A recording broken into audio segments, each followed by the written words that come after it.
Good morning, dear students. Welcome in social science class. Dear students, as we all know that we have already started a chapter and we have complete Mughal Empire and we have completed up to Shah Jahan in all the sections. Now, today I'm going to continue with the Aurangzeb and I'm just going to wind up this chapter because already we have done in the live class also, but many students were left. I'm just giving a recapitulation of these few topics. I'm not going to go in detail. You can read. The last ruler of Mughal Empire was Aurangzeb, whose time period was 1658 to 1707, and he was not that much competent, although he was very smart and he was introduced many new things like he abolished the Radari system and the octroi pendari system. These were the taxes as well as the different inland duties. Kalima also, which was inscribing on the coins the name as well as the image, as well as the new year of the day, that was all abolished by the Aurangzeb. On the other hand, he was not in favor of any other Rajput ruler, Marathas, Sikhs, Jats. He was totally against of all. Earlier what happened, they were in favor of all the Mughal emperors and they were supporting to establishing or to increasing the empire of Mughal empire.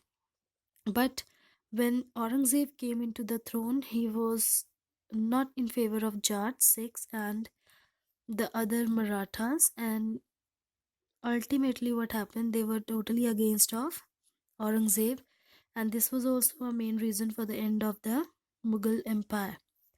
The Mughal Empire survived till 1857 because there was one more Mughal ruler whose name was Bahadur Shah Zafar. We are not having too much information about Bahadur Shah Zafar, but although he was a part of revolt of 1857, which you can read in next class in 8th standard about your Mangal Pandey or about the revolt of Jhansi, Queen Lakshmi Bai, all those areas.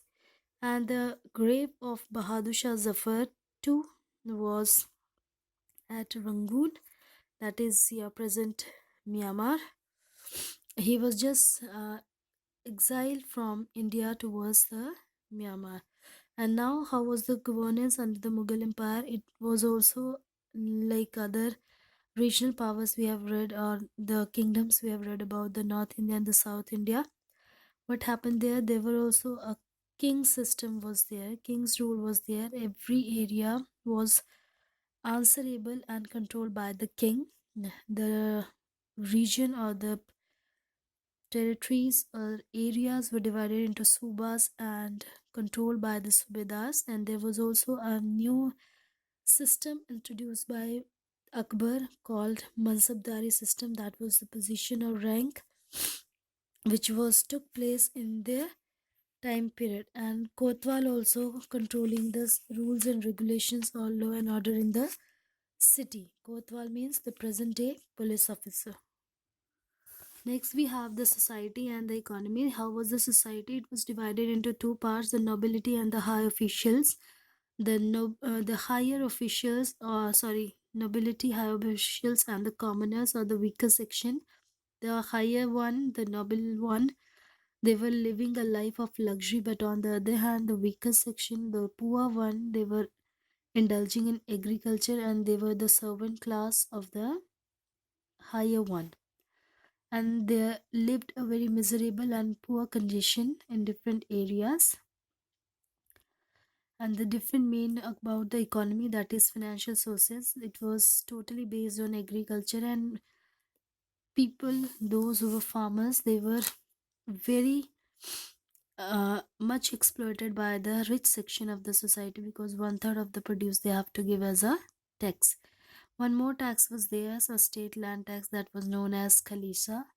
And under what happened, the many foreign companies were also emerged in India, like Portuguese, Dutch, English. They were rose slowly and gradually, and they were also exploiting the Indian farmers.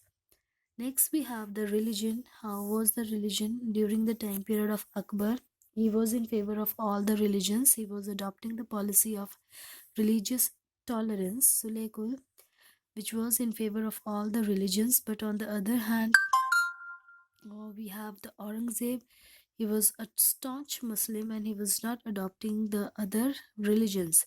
He was only adopting Islam and forcing Hindus to adopt Islam, and he imposed jizya also. It's a kind of pilgrimage tax or worship tax on Hindus, and which was what happened. The policy of Aurangzeb was let down the foundation of Mughal Empire as a weak empire. Next, Akbar also set up the Ibadat Khana, which we have already discussed in previous lectures, that it was Ibadat Khana. It was a place of worship where all the people belongs to any religion can do worship of their own deities. Next, literature, art and architecture. It was totally based on different languages. Earlier, it was written in Sanskrit language, but it was translated into different Arabic and Persian language by the other rulers, just like Babur Nama, Akbar Nama, and Ain Akbari was written in different languages, like Persian language, and the Zuke Jahangiri, Shah Jahan, Petronius, famous writers of that time. Also, Petronius means awarded. Mughal rule was a golden period of music. That was Tansen, already discussed, was a very famous musician of Akbar's 9 gems.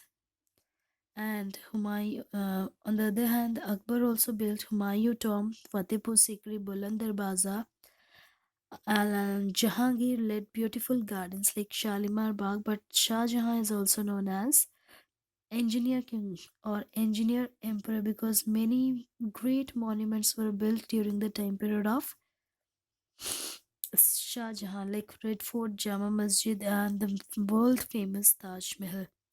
Aurangzeb did not favor of any of painting culture, tradition, nothing. He was in favor of that. He was just enjoying his life in the luxurious, materialistic areas. Next, we have the paintings of Mughal period were a synthesis of Indian and Persian schools of art. Besides being a patron of painters, Jahangir himself was a well-known painter, and the literature, art and architecture, music, painting, each and everything was at their zenith during the Mughal Empire before Aurangzeb. Zenith at the topmost level. Decline of Mughal Empire, the main reason of decline. Otherwise, what happened? The Mughal Empire was having the religious tolerance. It was their strong points. Humane approach, skillful diplomacy, able administration. These were the main areas by which the Mughal Empire was having a great empire in India. But after the emergence of Aurangzeb, it was totally opposite, and this was the reason behind the end of Mughal Empire, like the religious religious intolerance policy means only in favor of Islam, not giving importance to the other religions. Aurangzeb and turned Rajput Jat Sikhs against him. The Mughals did not have the rule of succession, and hence what happened, the many conspiracies and plans were there against the Mughals, and this was also a main reason regarding the end of Mughal Empire. Corrupt officials and heavy burden of land revenue was also a main reason for people or peasants against the Mughal rulers. The nobles, Mansabdars, gradually became more powerful than the central, establishing independent states. Just because of that, they were fighting among themselves, no succession, no proper succession, and that advantage was taken by different small areas or states like Hyderabad, Awadh, Bengal, and they made themselves declared as independent areas. So this was main reason behind the end of decline of Mughal Empire, and rest whatever will be left we will continue in the live class. Thank you.